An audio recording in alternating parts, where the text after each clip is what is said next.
Malappuram എസ്.പിയെ പൊതുവേദിയിൽ അധിക്ഷേപിച്ച PV Anwar MLA തന്റെ പാർക്കിലെ rope മോഷണം പോയിട്ട് 8 മാസം കഴിഞ്ഞു. ഇതുവരെ പ്രതിയെ പിടിച്ചില്ല. ഏത് പൊട്ടനും കണ്ടെത്താവുന്നതേ ഉള്ളൂ എന്നും ആക്ഷേപം. ജില്ലാ പോലീസ് സൂപ്രണ്ട് ഇവിടെ ഇരിക്കുന്നുണ്ടല്ലോ. 9 ലക്ഷം വില വരുന്ന റോപ്പ് വേക്ക് ഉപയോഗിച്ചിരുന്ന സ്റ്റീൽ കേബിൾ 2300 ചില കിലോ വെയിറ്റ്. ഒരാൾക്കും 2 ആൾക്കും 10 ആൾക്കും കൊണ്ടുപോകാൻ കഴിയില്ല. കൊണ്ടുപോയിട്ട് 5-8 മാസമായി. 3 പ്രാവശ്യം ജില്ലാ പോലീസ് സൂപ്രണ്ടിനെ വിളിച്ചു. ഒരു വിവരമില്ല. വേദി വിട്ടിറങ്ങി SP.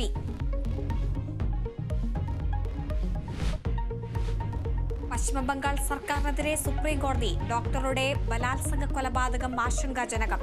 ആശുപത്രി ജീവനക്കാരുടെ സുരക്ഷയ്ക്ക് ദേശീയ പ്രോട്ടോകോൾ വേണം. തൽസ്ഥിതി അന്വേഷണ റിപ്പോർട്ട് CBI മറ്റന്നാൾ നൽകണം. ബംഗാളിൽ ക്രമസമാധാന തകർച്ചയെന്ന കേന്ദ്രം.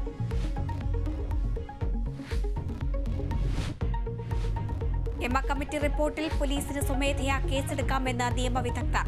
ലഭിച്ച വിവരത്തിന്റെ അടിസ്ഥാനത്തിൽ FIR രേഖപ്പെടുത്താം. നിയമപരമായി പരിശോധിക്കുമെന്ന് മന്ത്രി സജി ചെറിയാൻ. നവംബറിലെ ചലച്ചിത്ര കോൺക്ലേവ് നിയന്ത്രിക്കുന്നത് 15-അംഗ പവർ ഗ്രൂപ്പെങ്കിൽ പ്രതിഷേധിക്കുമെന്ന് വിനയൻ.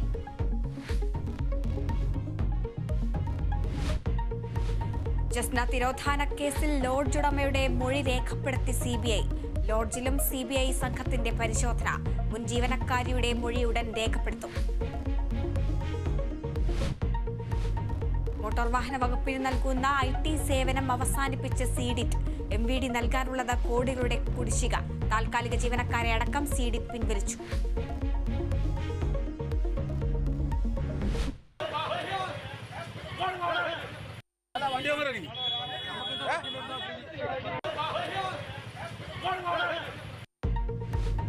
കോഴിക്കോട് മാങ്കാവിൽ KSRTC ഡ്രൈവർക്ക് മർദ്ദനം. ആക്രമണം കാറിന് വഴി കൊടുത്തില്ലെന്ന് ആരോപിച്ച് പരിക്കേറ്റ ബസ് ഡ്രൈവർ സുബ്രഹ്മണ്യൻ ചികിത്സ തേടി.